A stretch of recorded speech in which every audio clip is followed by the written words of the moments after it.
So group chat, who has the best barbecue locally? What kind of barbecue? Palazzo. Michelin star. Interesting. This is good. Or Christina when she cooks. I don't know. So any local best barbecue? Are we talking Korean barbecue? Are we talking? Oh my God, come on, guys. It could be anything I think across we're the talking, board. let's get through the meeting quickly. Okay, there's a barbecue place in Burbank that's outside a grocery store, and it's only on Saturdays, and it's so good. It's like a big smoker machine, and it's amazing. And you can get beef ribs there, which are hard to find. Interesting. Okay. Well, it makes me hungry. Thank you. Moving on. So no address or everything? Or just Oh, it's a LA, handy gonna mart drive on around? Magnolia. It's like in their parking lot, but it's just one day a week, so you gotta like remember. Okay. So we've got some new agents here. Trey Noble. Is he? No. And Peter Lee. No. Well, welcome. And hopefully if you guys see these people, say hi. Give them a big welcome. Trey is on virtually. Oh, okay. You want to say hi? Hi everyone. Sorry, I'm homesick today, but thought I'd join by Zoom. But thanks for welcoming me. Appreciate y'all. Of course. Hope to see you in the next meeting. Got to go backwards. Which one is that? Sorry. I think this was just the next slide. Yes. Oh, there we go. Yeah. So what is this? Implement Jeff's proven sales system to get into production, get to the next level, and grow your real estate business faster.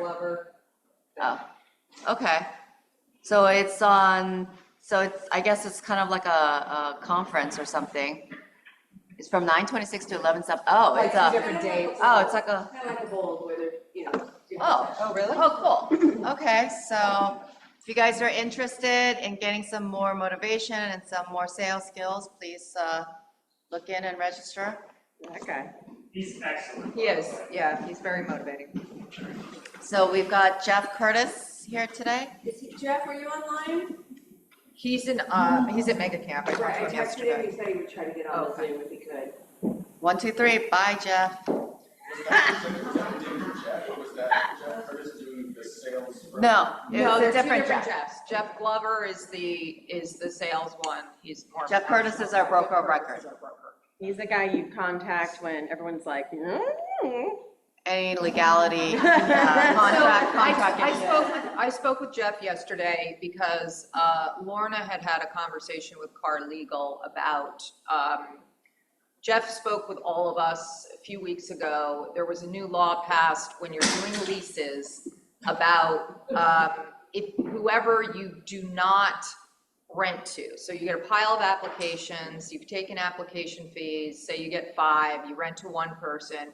Technically, according to Car Legal, you're supposed to refund the application fees of the 4 people that you did not take.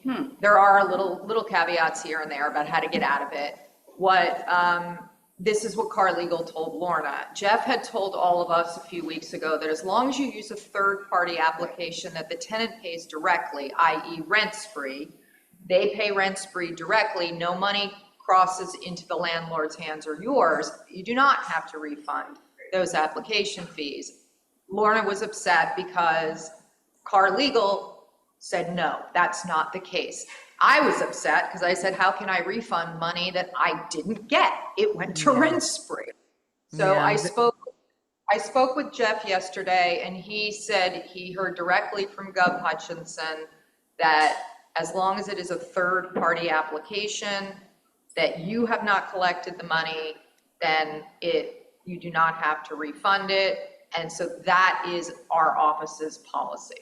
And that makes perfect sense. Carlegal thought that that was just a way for the seller, the landlord to get around following the rule, which is ridiculous. But I'm going to go with what Jeff said. The other reason why that makes so much sense is because rent spree is you put your application in once, you pay your credit score or your credit score once, and it can go to 20 different. Exactly. Correct. Especially if you, And if any of you are representing tenants, you can actually run a rent-spree applications, because most agents do accept it. Right. There are certain property management companies that don't, that require their own, but you can run a rent-spree application for your client with no property address, and then just use it for that purpose. So they only have to pay once, and they only have their credit checked once. Yeah, a lot of agents that are representing tenants actually have that package already in place, so it's really prepared. And what you do is as soon as a tenant finds something, say, hey, I'll send you my rent-free package of my tenant, send it over. It's a complete package. It's so easy, hassle-free, and you don't have to be pulling teeth trying to collect information from your tenant applicant, because at the time, sometimes things move really fast for leases. And while we're leasing for a moment, I also read this week where as of next week, August 20th, that now landlords will have to post inside the dwelling that there is legal representation available for tenants through the city of Los Angeles. Oh my God. In any tenant dispute with the landlord. Like in a single family home, you have it in a little picture frame by the front door? Any rental property in the city of Los Angeles that they are now required to post inside, like the workers' comp thing in a business. Now you have to post inside the unit. I'm sure my tenants would really love the decor. Yeah, that'll look great. Is that city or county? Do you know? That's city, I believe. Well, actually, for city, that's been around for a while, for like a couple years, but it's never been inside. It's been outside, like in a common area. Or in the kind of lease package, I've seen it, stuff like that. Whatever this is, it's a new law for April 20th of 2025. So there's some new things rolling out with regards to that. So the difference is that it includes single-family home, is that? Yeah, oh yeah, that's, All yeah. rental properties. All rental properties. Yeah, got it. And they want it inside. One more reason to scare your client out of leasing and into selling. Oh, there's so many reasons. I've read that you also do not have to return a fee if you would keep their application on file for approved entertaining of a property that you have down the road. So if you get a bunch of applicants, screen them and find that there are different qualifying metrics, you say we selected somebody else for this property, but we can keep your background check reports, your credit screening reports on file, and use if you want to lease or buy another property. I would think that would probably, if that was like a big property management company or a big building, like, I would expect that would probably be at their choice. Yeah. Something like that. I can't imagine. There's a discrepancy because it depends on when you actually offer it. If they do actually come back, how current is that information? Right, that's the other thing is I think the reality of these is if you're working with a tenant who isn't really ready to move, don't run out and run that rent spree application, because most landlords are going to want it to be, 30 days current. All right, moving on. Dinner and diversity. So this is for our August event. I'm sorry. While we're on the rental questions, I have a question. August 22nd diversity dinner. You guys, please register for this. This is not going to be a frightening event. It's just an event for us to talk about all of our various aspects of diversity and how we all are still just people and can better relate to each other and better relate to our clients. So please sign up for this dinner. You're going to pay for your own dinner. If you just want to get a snack, you just want to get a drink, that's all you have to pay for. And we can just come together and talk. So sign up, please. Absolutely. So Michael had a question. Yes, regarding the anti-gouging law, which they've extended, I've heard that if you get a lease rather than have a 1-year lease, but if you get a 2-year lease, that doesn't work? That was the original rule. So people, if it had to exceed 1 year, and that was sort of like back in February. And so people were doing like 13-month leases, but they got rid of that. So it's anything. And now it's not a state law, it's a county law. According to my conversation with Jeff before, the exempt zip codes are still exempt, even though it's very hard to find that information anywhere. So that's for the exempt zip codes. They have to be single family homes, 4-bedroom or more. And that it's any lease. So unfortunately, that's not the case. But I am seeing people that believe that, because I am seeing things online that are asking for 24-month leases, thinking they can get past it. People are just very confused. Okay. All right, thank you. All right, so everybody save the date. Please register. We have some people that just show up, and we love that too, but still register. Well, there won't be a seat for you if you don't register. I think there'll be a seat. It's just like kind of cafeteria stuff. Oh, I don't know. Yes, does anybody have any questions about that dinner? Because seriously, I do want to get a good group. Hey, what's parking like? On Washington should be pretty easy. Okay. Fantastic. All right, so AI tips. Okay, so using AI to evaluate your online presence. It's a video. Rob, are you online? So the tip I'm going to share is using AI to tell you what your online presence is, because that's what it has access to. I've done this several times so far, and it's given me a little bit of information each time. Kind of highlights that how AI is designed to be thinking. So necessarily when it repeats itself again, it can format it differently. It can look at other information differently, and it can present it that looks totally different. So don't expect it to be a Google search where you put in the same thing and you're going to get the same answer. So let me just copy and paste in there and put, what is the online presence of Rob Marin as a real estate agent in Southern California, and what can he do to improve his online presence? To be completely honest, I'm being a little bit vulnerable here because I'm having to share with you live what my strengths and weaknesses are. So here we go. And it gives me a breakdown of some of the things it has in here. And again, I've now, this is my third time, and I'm getting slightly different input and results here. Some of the feedback it gives on, it's rating them, you know, what is good, what is not good, what is not there. And it says, okay, what are some of the areas I need to work on? I can keep some scrolling down. It gives me a summary. And then it gives me a strategic plan of action, because I asked it, what can I do to improve this? If you notice, it'll give me a lot of things on here. Some of it I may not care about, but I'm asking about the online presence, and that's what it's looking at in general. Some information, by the way, AI does not have full access to every last little thing on the internet. So some areas that it doesn't have access to, obviously, if I'm very active in that, then it's not going to be able to post that. It also obviously cannot post things such as my personal interactions with people, emails, my client meetings, all of that sort of thing. I ask for my online presence, and that's what it's giving me here. If you look, it kind of says the things that I need to work on, and then it even prioritizes the things that need to get on there. Then it even asks me, hey, would you like a Google review request message, a 30-day social media? Ooh, I could use that. Calendar, and so on. One thing it did put on here in one of the previous ones is it says I don't have any newsletters go out, which is not true. So again, it doesn't have access to it, so that's the reason why it doesn't see that.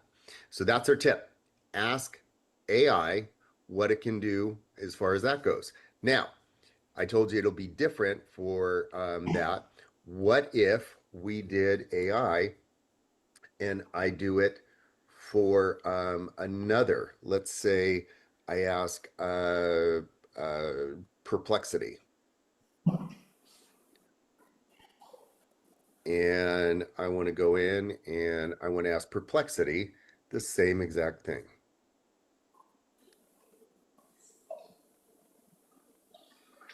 Building high Google Chrome, nobody knows, but it was a bold move nonetheless. To offer to pay $18 billion to buy Google Chrome. And perplexity shows it differently because it's a different AI. It cites its resources differently, and it breaks things down differently. Some of it's the same, some of it's different. So you can leverage multiple ones in multiple ways, but it's a great way to have somebody summarize it and give you honest feedback, because there's no feelings it's going to be hurt when you yell at it saying it doesn't know what it's talking about. Thank you, Rob. One Hopefully thing that- I want to note on that too is that AI too, sometimes it'll look at a page and not understand everything on that page doesn't belong to you. So if it looks at a listing of yours and it's a Zillow listing, or that's where it's looking on Zillow, and it sees 14 other listings at the bottom showing you what's in the area, sometimes it'll get confused and think all of those listings are yours. So again, that's the reason why you use it, but you just don't look at things blindly. Well, thank you, Rob, for that tip. Okay. AI is here. Don't fight it. So we've got some upcoming classes. John Morris, August 27th or 28th, 9 to 5 p.m. Santa Monica on 27th and Palos Verdes on the 28th. And it is our KWLA region. What is this, career visioning? Career vision, Yeah. All right. Now enhanced with more AI. So KWLA region tech, agent tech update, mega camp, Friday, August 29th at 1 p.m. What is this? It'll be a Zoom class for the region, a tech class for the region. Tech class for the For region? command, right? Yeah, what? For command, it looks like. Is it for command? Latest updates on command. Some new features that might be introduced. Oh, so it's features introduced at mega camp. Okay, so for those that didn't go to mega camp for us, you know, it's an opportunity to learn a little bit more. Okay, save the date, listing mastermind from 1 to 2:30 in the office Thursday, August 21st. Next week. So it's next week, Thursday. So for those that want to start, I mean, I feel like masterminds are really, really helpful. Just to kind of get other people's feedback and opinion and share the successes and the failures with each other. I mean, that's kind of what we do as an office to be supportive, right? So let's come together and learn something new. Everyone could need it. The pivot year with the morning show, Lorna and Tracy. So are you guys on? What did you guys talk about today? Yeah, we're on.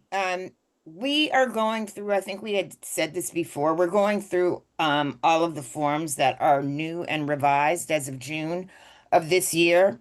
So we're plowing through them, lots of new information that we're learning, forms that we didn't know existed. So we are going to be more informed going forward.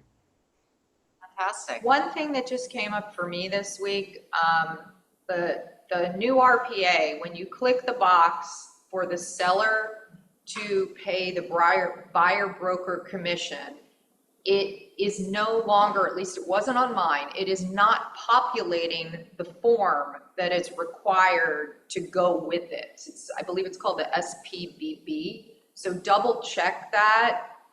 You can check the box, but you're supposed to have the form with it that tells them what they're supposed to be paying you. There was one concern. that Wait, I had. think the SPBB doesn't exist anymore, sweetie. It doesn't. No, it came back. That's my point. I thought you checked the box and you attach your BRBC to it, which is what I did. And then when I went back and read it, it said using form SPBB, and I had to manually go in and find it and attach it to the counter to make sure the package was complete. I think it's a little glitch of some sort, but I just wanted to let you know, because if you have some asshole on the other side of the deal that says, sorry, the form's not there, I just want to make sure y'all get paid. No more coffee for you. No more coffee for you. Okay, well. Okay. All right. Thank you, Charlotte. So we've got script practice Tuesdays, Thursdays, 8:30 to 9 a.m. You know, the saying is practice until you can't get it wrong. So unless you guys can't get it wrong, you guys should all be practicing. So we've got command and other training, classic topics and links with Scott Leroy. So August, my webinar, 10 to 11 a.m. We've got the mentee meeting again. Are you having the mentee meeting today, Sam? Samantha? So, okay, so it's from 12:30 to 1:30. And hopefully you guys, all the new agents can join and discuss and have your own little mastermind there. We've got broker caravan on Tuesdays from 10 to 10:45 to 2 p.m. So did you guys go on the caravan yesterday? Anyone see anything interesting that you guys want to share? Nothing? Well, honestly, we saw, not the greatest house, we saw an opposite. Sort of, I don't know if you guys know the weird little street. It used to be a red car mine, so it's a diagonal street. It's below Hollywood Boulevard. So it's an alley off of Brea at this point. Who knew there was a single family home there for $1.8 million? It's really an alley. And while the house itself is fine and dandy, it's just the weirdest location for a 4-bedroom house. And so, you know, Samantha and I and whoever else was on, we were trying to figure out, like, who would buy this? I mean, Who is the seller? well, the agent said it was developers who bought it as a fourplex and turned it back into a single family home, which seems crazy to me. And they did do all these sort of quote unquote high-end, you know, things in the bathroom and the kitchen, but it didn't all match, and it was just very haphazard sort of. Maybe Oh, 1.8? 1.8 from Hollywood. So- Maybe rentals for people that wanted to walk in the Hollywood Bowl without like the privacy concerns of a commercial building. I mean, honestly, you would not want to walk down that alley. I live right up at the top of the hill. I've driven by that hundreds, maybe thousands of times. And there's a weird little liquor store there, and a lot of stuff goes on there. I wouldn't walk down that alley. Oh, it's right by the Shin Ramen, like right there, that little alley? Yes. Oh, yeah, no, don't do that, it's dark. Wow. We So, that live tells right you. there, don't do that. It starts with an M, but I can't. No, not Mayfair, but then down by Gardner, where there's a bar, it's. No, why are you pointing at me? You and I The live office in the same lineup. We do walk to the bars. Something to do with the owl. Electric Owl. Yes, that's also the red car line, and they have parking and all that. Yeah. But anyway, it was just one of the weird, it's one of those ones you come across and it's like, wow, LA really does have one of the most diverse, you know, real estate markets in the world, because we have everything you want and everything you don't want at the same time. So I think the big question that you have to ask is this: was that the best and highest use for that land? Right, yeah. Right? So, and I guess the number will dictate what that vote is, right? All right, anyone else want to share any other properties from the caravan? Going once, going twice? All right, next. We've got fire coaching Mondays and Fridays, 10 a.m. at the KW Beverly Hills, and we've got one on Fridays at the Hollywood Hills office. If you need some inspiration in your life, go and join some Josh Spitz in there. I'm naturally fired up. Does everybody else feel the same way? Is that what he does? Is that what he does? Oh, okay. So we've got core services. Duncan, we got Duncan in the house. He's at Mega Camp too. Oh, okay. No one's here today. Birthdays. Oh, wow. Okay. Are we supposed to read everybody? Cupcake, we went through Okay. this last week, but we have Okay. cupcakes after the meeting. So happy birthday to everybody. Oh, Tracy, it's your birthday. Okay, so we've got some cupcakes for everyone. You guys don't have enough sugar in your body. All right. So we've got some closed escrows. Laura Anderson on Hauser, Pete Bonacor and Lillian, Sophia Wilson on Rimpaw. So jealous.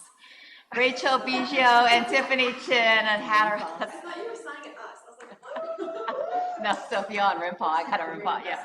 Josie San Lucas on Woodbury, Annalie and Altura. Congratulations, everyone. Fantastic week.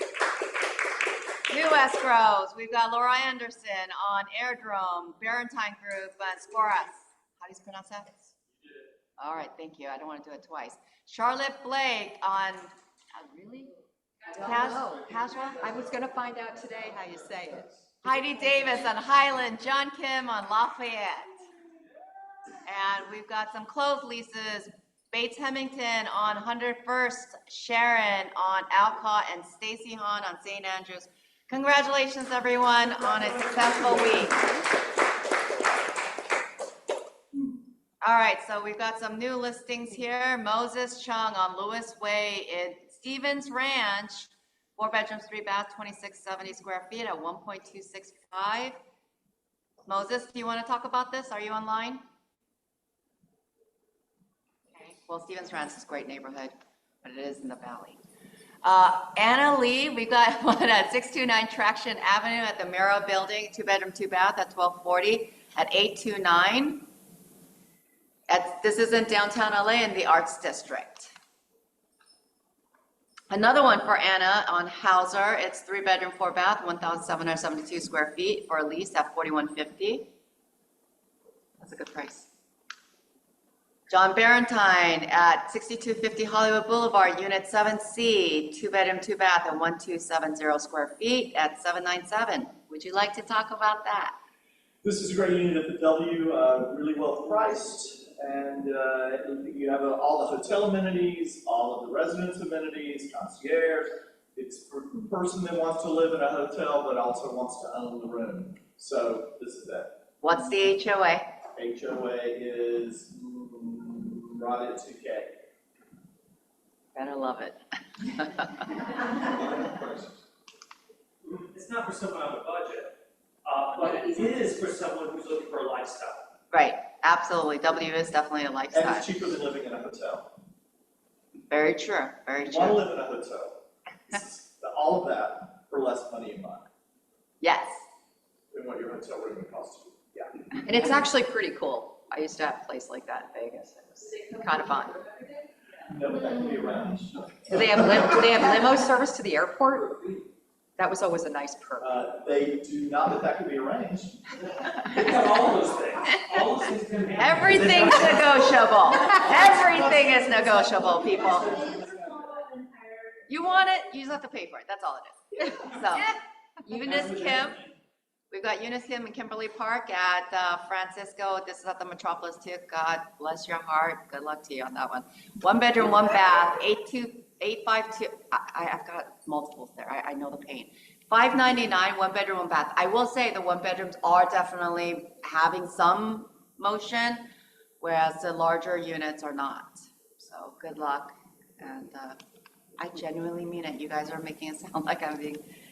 So Steven's got one at 4308 Victoria Park Drive, 6 bedroom, 7 bath at 3,687 square feet, at least at 1,100, 750. Big house. So I've got one on Mansfield. This is part of the Hancock Park. It's also in the Third Street School District. It is a 4 bedroom, 2 bath main house. And it's like a big 1 studio kind of thing in the garage that was converted into a rec space. It's not a full ADU, it is a rec space. It's got a full bath, but it doesn't have a full kitchen. How large is the main house? The main house, I think, it's a very good question. Thanks, Chuck. Somewhere in that vicinity of 22, 28, something like, I mean, the garage itself, I would say is maybe like 500. 550 max. So the main house is in 1,800. Something like that, maybe 18, 1900. Yeah. So this is total, including the rec room. That's a very good question, Charlotte. I think that's the question Chuck was asking. And again, I will have to come back to you on that. Okay, I will check with my team. Okay, we've rolled this out multiple times. Is one of the best agents out there, and even she at all times has had every number in her head. God, I'm gonna tell you guys, I have to float 20 listings in my head right now with numbers. I am not gonna regurgitate everything. Thank you, Chuck. Hey, But it is going to be available towards the end of this month, and I have not started doing showings yet. I'm grouping everybody together just be courteous to the current tenant right now as they're moving out. So if you've got any people that want to see this home, reach out to me. We'll group it towards the end of the week. hey, Christina, just making sure that your lease is compliant with the LA County Board of Supervisors requirement. But this was leased prior to, we've got a current tenant at 8,000. Good girl. So yes, because I know the Yes rules, and because yes. I bought a last one. And so it is $8,000. We did not increase it from the last rental. And so if anyone calls me, I will give them the past and current. So to get this Good new job, posters- Mama. Huh?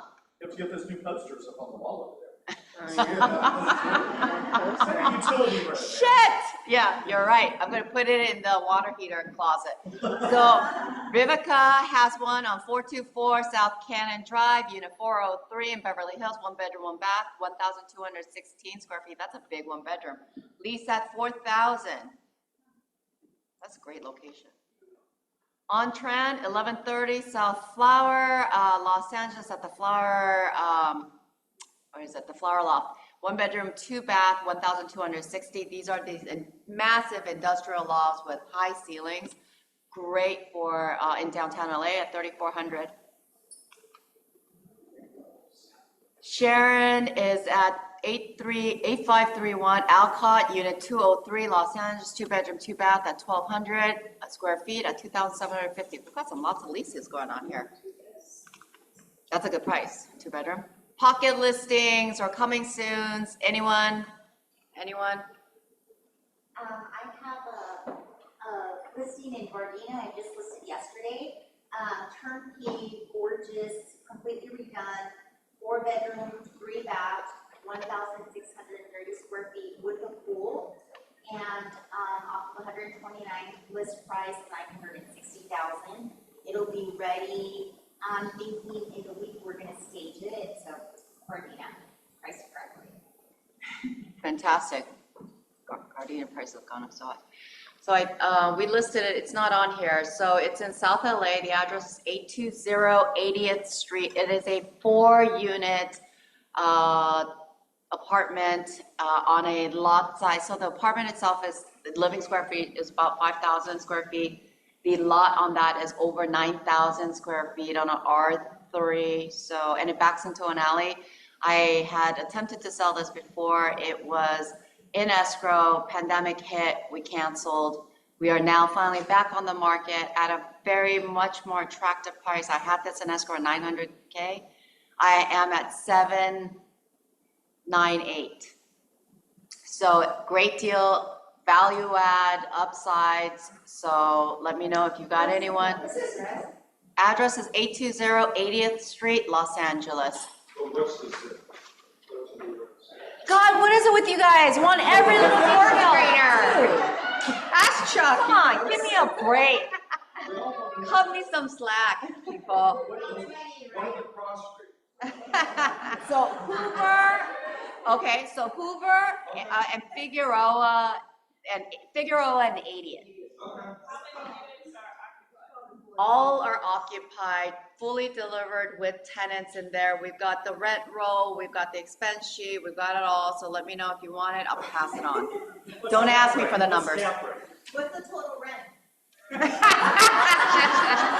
right, guys. I have one, we've got some judging to do, so it's gonna be a little while, but if anybody has, somebody that wants a really spectacular Mediterranean, it's in Outpost Cove. So, off of Outpost, but, you know, near Runyon. 3.5 million, 4 bedroom, 4 bath, it's about 3,400 square feet, spectacular views of downtown, it's really, really, really pretty. 3.5. How large? How large, or things, how much? How large, square feet? Oh, about 3,400, maybe a little tick under 3,400, and it's got 2 masters. It's got 1 master one primary upstairs and 1 downstairs. So there's 3 bedrooms downstairs and 1 upstairs. Anyone else? I've got. So I got one more. Oh, go ahead, Rob. I've got one, the one that I've talked about previously. We have coming on the market across from the Helms Bakery. It's 1,600 square feet, 3 bedrooms, 2 baths, Mediterranean style, completely redone and very well redone. And the garage has been converted into just living space. It's finished, but we put French doors on it, and it's a really lovely home. Right across from the Helms Bakery. We're listing it at 1.59, and we'll probably go live at the end of next week. I have another one coming up in Hacienda Heights. We're working on it now, so we'll probably come on the market mid-September, maybe early September, but it's a unique one in Hacienda Heights because it's 4 bedrooms, 3 baths. It's right next to one of the top schools there, Grazide School, but it's on a side street, so you don't get all the traffic. And that one will be coming on the market at a very aggressive price at 1.059. Okay, fantastic. So I've got one that I want to share with you. I've got a couple that I want to share with you. I've got one, it's in Ladera Heights. It's on Shenandoah. And it's actually my developer, we are fully gutting this whole place and redoing it. It is a 4-bedroom, 3-bath, and the square footage on this thing is 2,500 square feet. And lot size on this is 11,761 square feet. It is off market right now. I am going to sell this before we actually complete it. So I'm actually gonna roll it out on the market next week. The address on this is 5033 Shenandoah. So if you guys want this, it's gonna be one of the most gorgeous, 1-story, single family.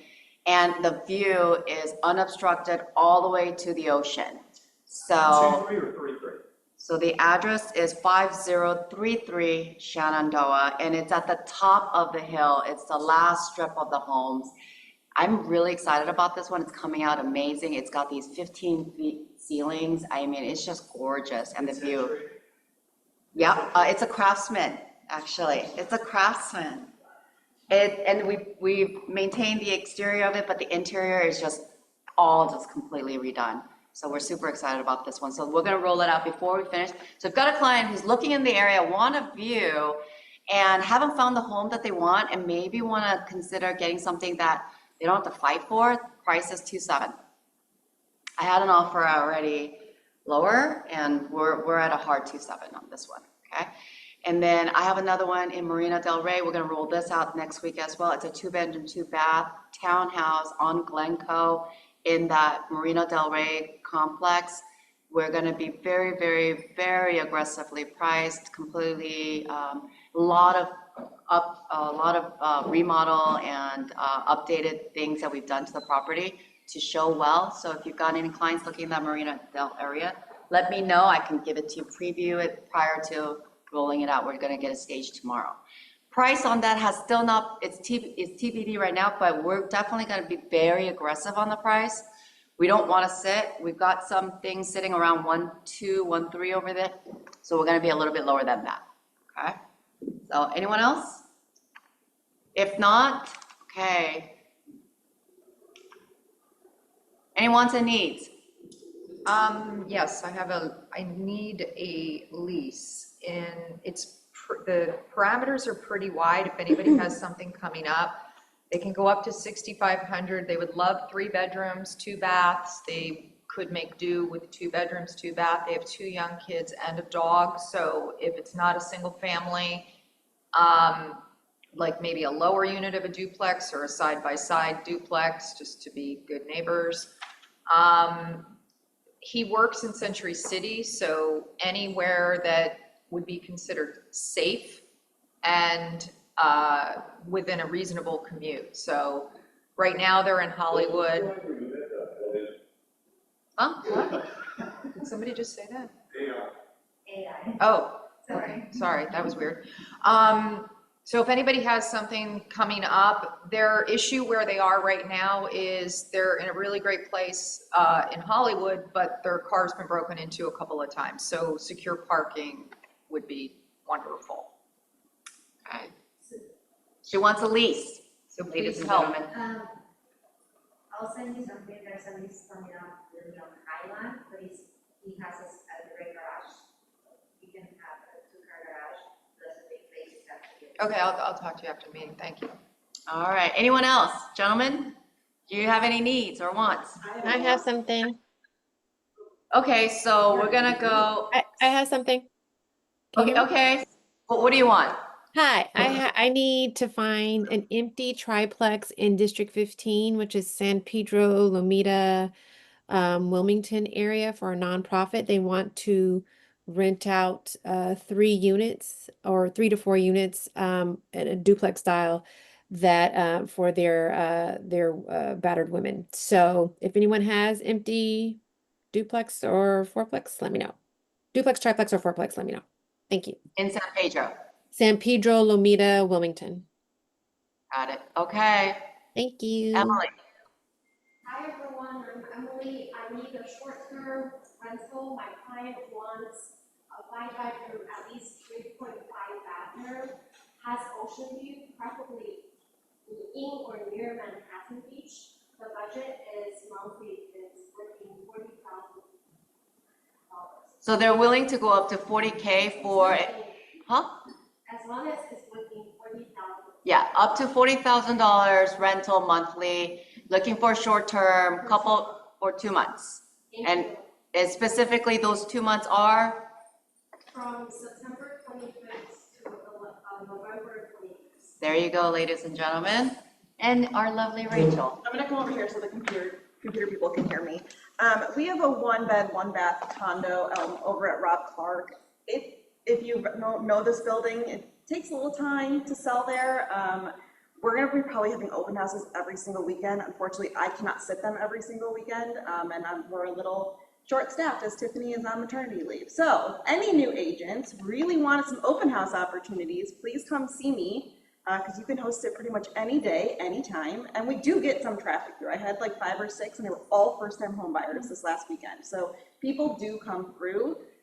It's a great first-time buyer property. So if you're looking for an open house opportunity, please come find me. The Rob Clark, it's right Main Street to like Robertson and 3rd. So it's technically West Hollywood, but it's right on the cusp. So it's a great little location.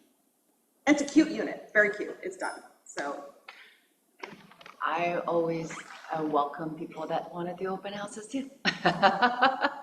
We've got lots of listings and not enough bodies. Just want to fill the bucket really quickly to the members of the ALC up there today. Thank you so much. Thank you. Thanks for being a good sport. And you know what? Thanks for showing up. You know, I appreciate you guys showing up, even though our, fearless leader is not here, and, making it a smooth meeting and still discussing things that are very relevant. We have a presenter. Oh, and we have a presenter. Here we go. Oh, yes, David. I finally get to meet him. I have been, David? I'm here. There. I'm here. All right, perfect. So he is our eviction specialist attorney. I have had, not the pleasure, but I've had to work with them a few times. Their team is amazing and have been really effective in what we needed for our landlords. So thanks, David, for coming on. Thank you very much. And for the record, I've been running the eviction company for over 35 years, but I'm not an attorney. You can call me a lot of bad names, but not a lawyer. So let me sort of start, and I'll tell you where we're at with the craziness of LA City, LA County, and the state of California. So my company has been doing this, like I said, I like to say since New Wave was new. It's actually a little bit more than 35 years. And we take care of everything from the notices to the lawsuits to getting the sheriff out there at the back end and everything in between. And we sort of don't want to say we do evictions. We say we restore peaceful possession of real property to its rightful owner. We have to be polite. Don't want to offend anybody. And we pretty much take care of the residential. If it's commercial, we take care of if it's a hoarder, squatters.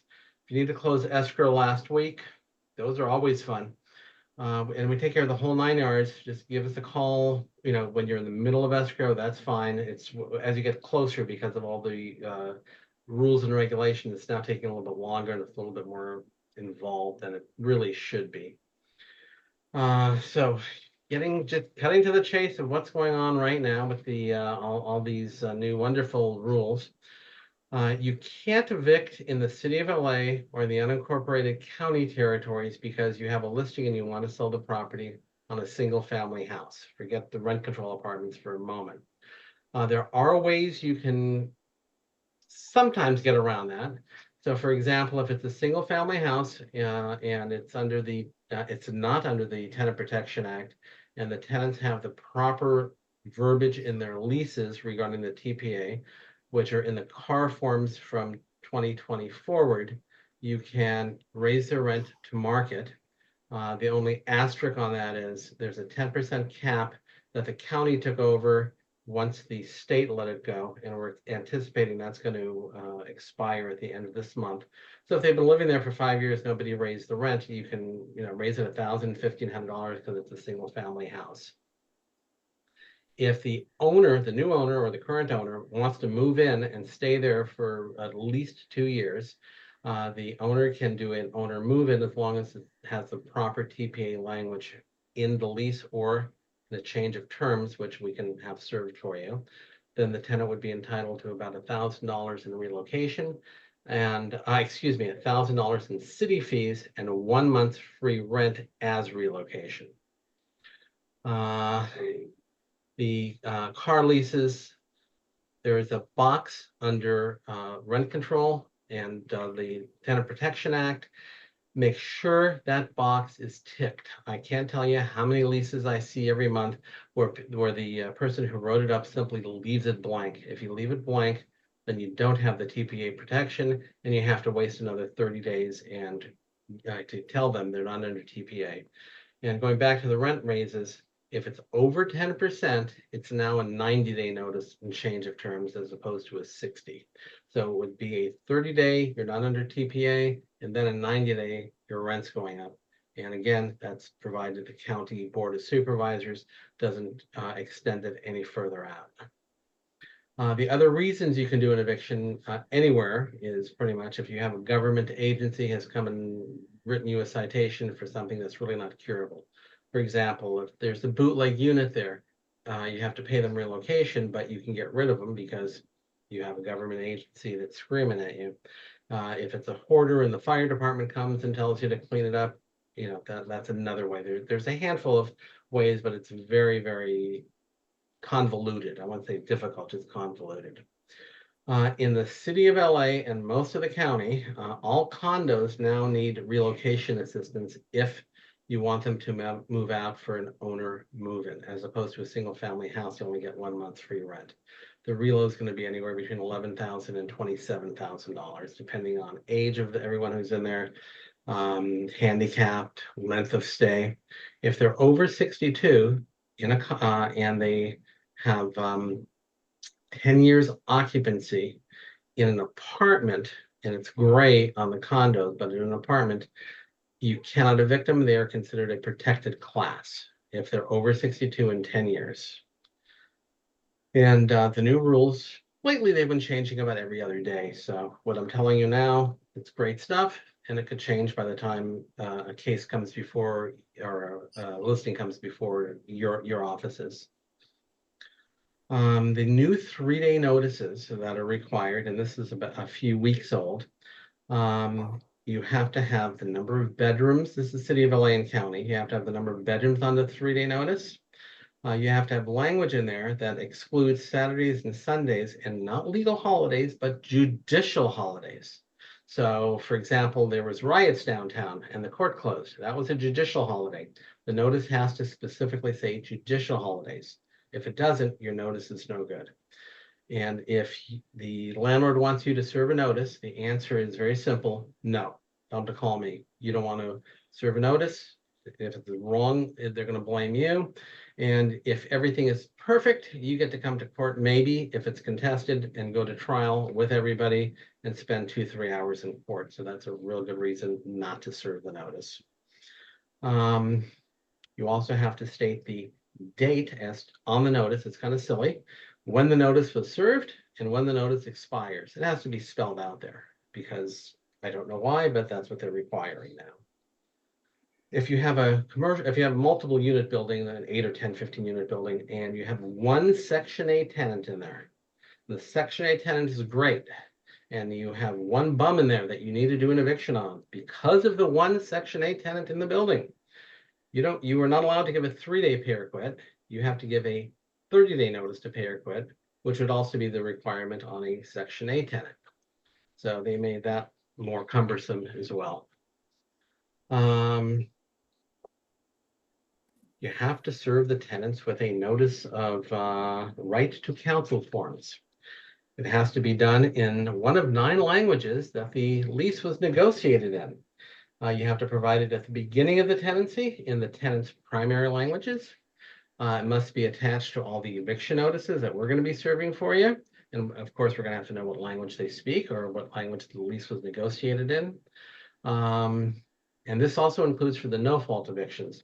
So if you're giving somebody a 60-day notice because the owner is going to move in and they get their 1 month free, you still have to tell them that they can get a free lawyer from the city and the county, which will then just add more cost onto for the landlord because we're going to have an attorney on the other side that'll most likely give us a major headache. You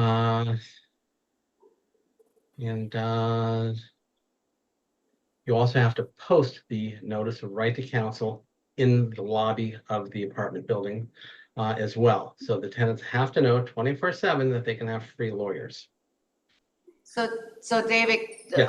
the question is, for instance, if it's not an apartment building and it's a unit in a condo or a single family home, is there a designated area that we have to place this in? Is there a specific way that we have to place this? I would suggest to simply place a copy in the common area, take a picture of it. You make sure that the tenant has a copy of it. Have a witness when you're serving it. If it gets torn down, it's not your problem. You have to simply post it. That goes for the apartment buildings as well. You don't have to What make about a copy single of your family home? So repeat, please. What if it's a single family home? No, the way that it's written, you have to put it by the mailbox. And again, put it up, take a picture of it. If the tenant pulls it down, that's their prerogative. But you don't have to keep it up. You have to post it. That's what the rule is. If that makes government sense. Cover LA County. Is this city or state or county? LA City and LA County. So if it's in Monrovia, we're fine. But if you're in the city of LA, then we have all this craziness going on. And this is a redundant note. The TPA exemption on a single family house must be in the lease and ticked off. The box has to be checked. Otherwise, you're going to run into a problem. David, I have a David. question about protected tenants. Mm-hmm. Can a new owner recover a protected tenant unit? Maybe. If they've been in there for more than 10 years and they're more than 62 years of age, no. But the other piece that is sort of in the background of the stumbling block, in the city of LA, if you have are you referring to an apartment building or to a condo? It's a duplex. Okay, that's considered an apartment building. So you would have the oldest tenant has to be has protection. The newest tenant is the only one you could do the eviction on. Right. So are we saying that a protected tenant can't be evicted for any reason? Non-payment of rent, nuisance, disturbance, parties, That's it. illegal Okay. activity. Now, So in smaller even with the cities, I'm sorry. What about with the Ellis Act? Okay, give me 1 second on that. If your duplex is in a city inside the county of LA or anywhere in California, and the owner lives on the property, it's not under state rent control. So you could, at that point, just simply give them a 60-day notice. If it's non-city, non-county unincorporated. If it's the Ellis Act, that's a different headache completely. The owner has to stay there. The unit has to stay off the market for 1 year. If the tenant is a senior, they have 1 year to vacate the property. And if you're selling the property and you want it vacant and you go through and you pay the relocation fees and you jump through all the hoops, the tenant will have a right of first refusal for the next 5 years. So the new owner has to be well aware of the fact he can't rent it out for 5 full years. Actually, isn't the Ellis Act for 10 years now? Like I said, they could have changed it in the last 2 days. I wouldn't be surprised if it was changed, but the last time I checked on it, it was 5. And Sacramento is in charge of the Ellis Act, and I don't think they changed it, but they might have. But Yeah. but even if it's 5 years, let alone 10, the buyer to walk into a deal and say, okay, I'm going to live here and never rent it out basically again, and until the new decade. That's that's going to put a problem on selling the unit with it like that, even though it's empty. So if it's a situation where it's a building that has, say, 5 protected tenants in it, but the highest and best use for sale is to tear it down and build something new, that would be an Alice Act scenario, correct? Correct. And what's the timeline on that? It would be up to a year, probably, because there's going to be senior citizens, probably. And the relocation is going to be in the neighborhood of $27,000 plus city fees, which are going to be about $1,000 plus per unit. And you have to have all the ducks in a row. If you're tearing it down, you need all the permits and you need everything ready when you walk into start. Got it. Thank you.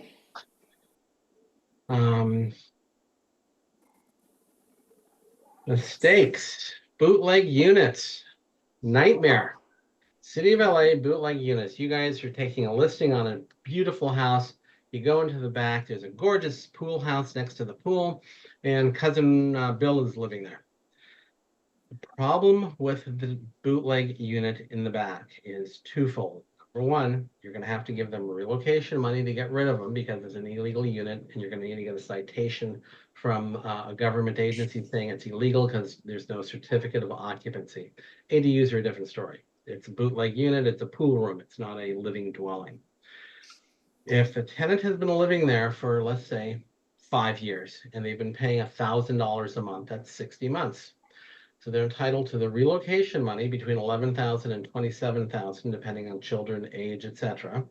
And the seller right now is going to, or the owner, has the liability of the unpaid rent to be sued for to get it back because they've been collecting it illegally. There's a lawsuit winding its way through the courts right now saying that the cities don't have the right to impose that, going back 5 years or however long they've been living there. And hopefully that'll be a ruling in our favor, the landlord's favor. But as of today, they can still get sued for the money that was paid, plus the relo. So you definitely want to get a global release if that comes up. If they tell you they're nice people back there, they'll move, have them vacate, have the tenant move out, let the landlord do their magic, and they can get rid of them. That's great. Otherwise, you call me and it's going to be an eviction, and it's going to be expensive because of all the factors involved. So it sounds like when you're talking about these relocation fees correct me if I'm wrong, outside of single family homes, it's almost like everybody falls under the RSO now as far as the relocation fees. Am I mishearing that? That's correct. Condos used to be exempt. The only loophole that you can possibly jump through, if it's a condo or if it's a single family house, is to raise the rent to market if it calls for that. So that if the tenants are paying $2,000 and it's a $3,500 unit now because the rent hasn't been raised, the TPA is in order, you give them a 90-day, you get your comps showing that the unit's really worth $1,500 more. You have that in your back pocket so they can't say that you're making numbers up. And then you can raise the rent, and that'll usually have, it'll force somebody out economically. They may be entitled to 1 month's free rent at that point, but that would be it. Okay, so with a condo, if you raise the rent, it's 1 month, but if you do owner occupancy eviction or something like that, it's a higher amount? Single family houses are 1 month. The condo would be full rent control between 11 and 27,000. But if you raise the rent, and you have the comps in the neighborhood showing that it's worth 1,000, 2,000 more, and you raise it to that, and you show that's what the value is, then that'll usually push them out economically. And then you pay Is this just for the city of LA or generally, like for other cities within City of LA. Beverly Hills, West Hollywood? Yeah, that's for the city of LA. But West Hollywood has their own bees hive that is a completely different conversation. And And David, I know that, I think I know the answer to this, but it's come up a few times where people have called and asked me and suggested asking you. Are you involved in any of this price gouging thing? Are you aware of any of it, or do you just stick to evictions? We pretty much stick to evictions, but the price gouging is a little bit overrated, if you will. It's limited to 10% on an increase right now if there's no rent control. And then, if you're renting a brand new property that was owner occupied before, you only can get the medium, value of Yeah, I think what the question that's come up is there any workaround on it, and the expectation of it being, they seem to be continuing it on a month-to-month basis. And, does anybody have an understanding of how long that's going to go on for? Because there's a lot of single-family homes, for example, that could be rented out that people are not renting out because they're waiting. Yeah. The state backed off. The governor did not renew it. LA County Board of Supervisors pushed it to the end of this month. So hopefully in 2 weeks and a few days, they'll simply let it expire. We don't know, but at least it's not at the state level. It's just at the LA County level. So if you have a property in Ventura, you can do what you want, for example. I don't know if he can hear you, Jacqueline. Do you want to come up here? So for a duplex situation, if you What want city? to move, North Hollywood. It's okay. Hollywood. If you have if you want to move a parent in and you want to update the unit, and you have a tenant,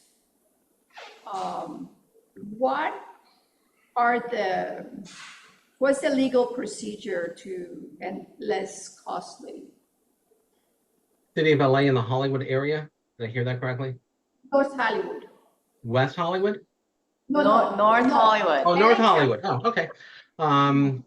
If the tenant is under 62 and has not been there for 10 years and is the newer tenant, we can do an owner move-in on that. Reload is going to be anywhere between $11,000 and $27,000, and the process takes, and plus the city gets about $1,000 in fees. Process will run anywhere from the 60 days. If they fight you, it'll go for another 4 months plus legal fees, of course. And then if you want to update the unit, because it definitely needs to be updated, and you don't have somebody moving in, do you ask them to move out and also pay the same fees? No, you can't evict them anymore for doing upgrades. You can move them out, you can upgrade the unit, and they can move back in at the same rate. City of LA took that right away. Thank you. All right. So the major rehab reason for eviction is now gone? Yep, City of LA it is, yeah. Which makes no sense for a city that needs work, jobs, etc. Okay, getting back to mistakes. Never enter a unit by yourself. Always make sure that the tenants were given a 24-hour notice to enter, and have a camera with you when you walk in. You don't want them to make all sorts of allegations and blaming you for stealing the Fabergé egg. Have a witness with you, make sure it's in writing at all times. Don't serve it on the internet, put a copy on the door. Whatever you send on the internet, that's going to be a courtesy copy. And there's a giant loophole that nobody's taking enough advantage of, and that's parking. If you're doing the leasing on the property and has a parking space or a garage, put the parking under separate contract. It does not come with the lease for the apartment. If you make the parking for $5 or $10 and they become a problem, or we have the kind of ceilings that we have now on how much you can raise it, parking is not covered under that. It's a giant loophole. Separate contract. That'll go a long way.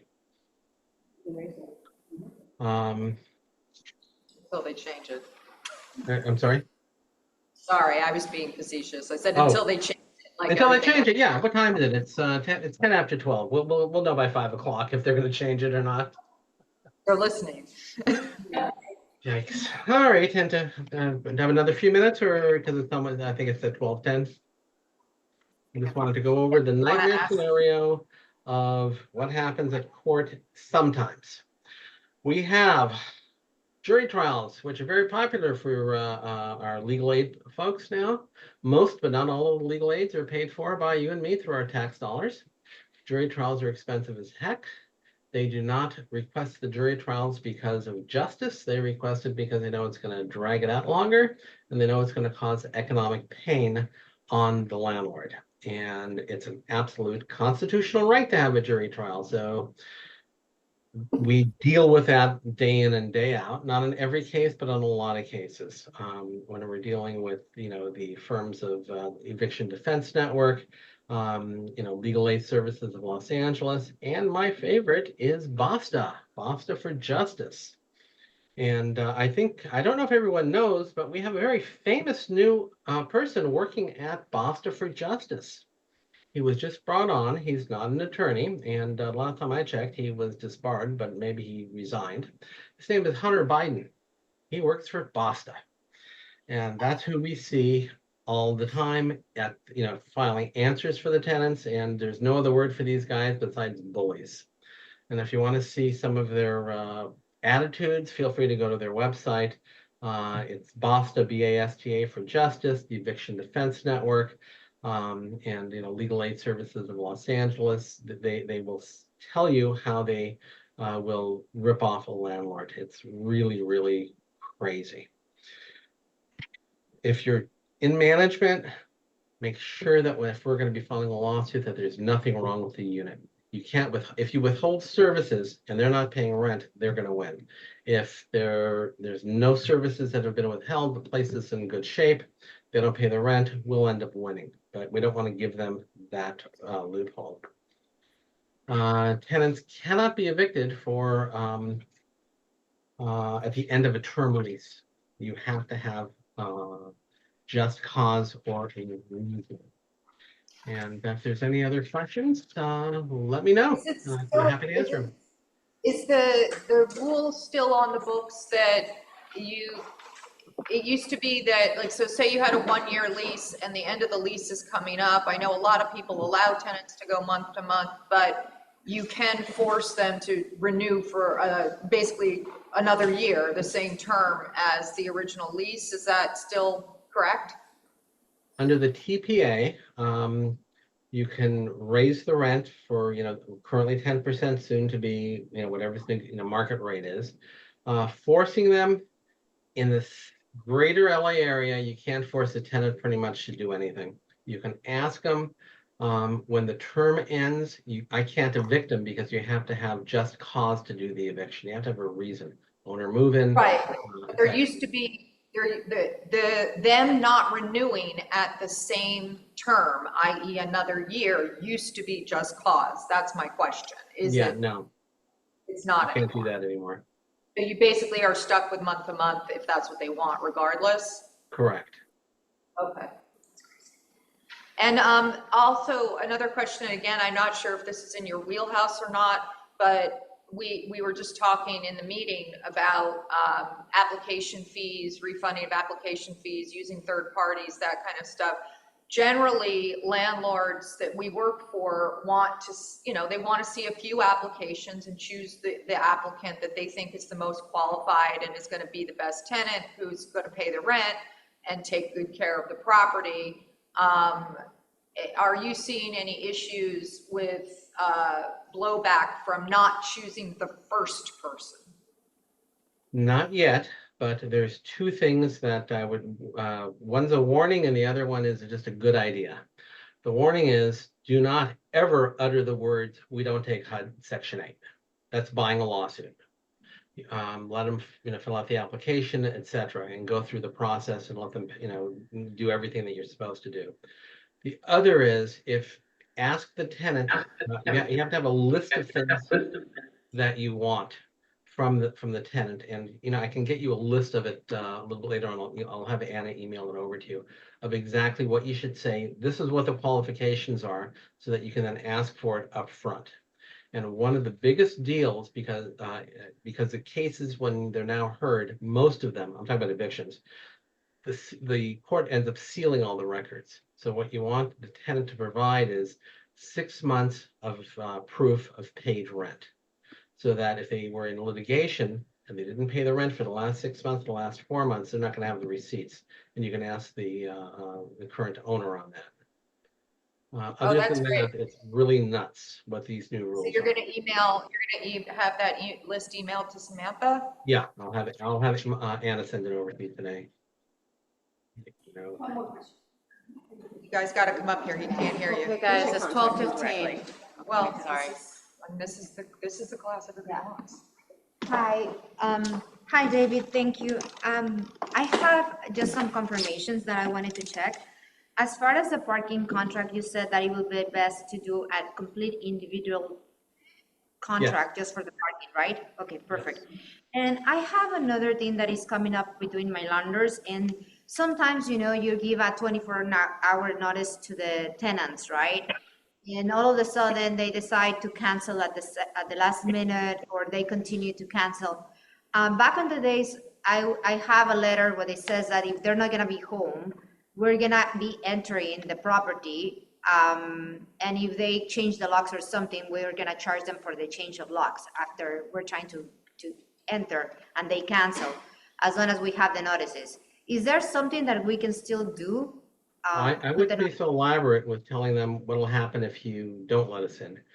If you give them a proper 3-day, 24-hour notice to enter, during normal business hours, Monday through Friday, and you post it a full 24 hours in advance, show up. If they don't let you in, simply call a locksmith and don't change the locks. Have the locksmith pick the lock and give you a key. If you give them a proper notice, you have a right to go in. Okay, Period. I appreciate that. It's not their call to say you can't come in unless, they have the bubonic plague in there or something. Thank you so much. That makes it practical. Okay, and just is there any way or any specific resources or website or documents that you have that we can get the documents that we need to be posting on the common areas or even inside the location? Yeah, Anything you mean it's as far as which documents? You mean it's the we have legal right? Is that what you're? Is there any forms, the legal right that we have to post in the common areas or now even inside the homes, that documents that you have that we can post or that you can share with us? Yeah, okay.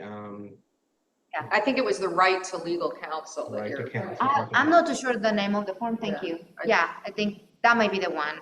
And if you have any Okay, other. I'll have that we Anna send that over too, no problem.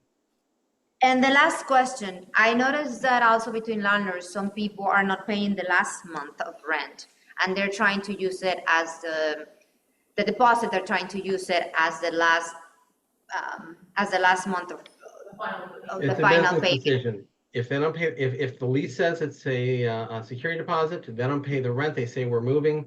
Do you think they're gonna move? If you don't think they're gonna move, call me and we do an eviction based on non-payment of rent. If you think they're gonna move, is it worth it to get an eviction case going? That's a decision that the owner has to make. Got it. Okay, fair enough. Thank you. My pleasure, thank you. Thank you. Okay, Jacqueline, you had a question? Yeah, I have a question. So when someone is constantly late with their rent, is there something that's new that says you can't? Yes, okay, let me take out the hoops you have to jump through. You, the landlord, have changed the due date by accepting it late every month. With that said, you fix it by giving the tenant a 30-day notice and change of terms, telling them that on the first of the following month, full 30 days out on the first, your rent will again be due on the first day of the month and late payments will not be accepted. And then you call me after that 30-day cycle goes through on the second day of the month, and I give them a 3-day pay or quit. Because right now, if you're taking it on the 15th of every month and it's due on the 1st, you, by accepting it late every month, have altered the due date. So you can't do anything on the 1st or the 2nd. You have to give them a change of terms, and then you can proceed to either get the rent on time or you evict them. So do you recommend with all leases that we do, there's a default in the car lease that says it's due on the 1st and not late until the 5th. Do you recommend that we change that to be basically it's late if it's not paid on the 1st?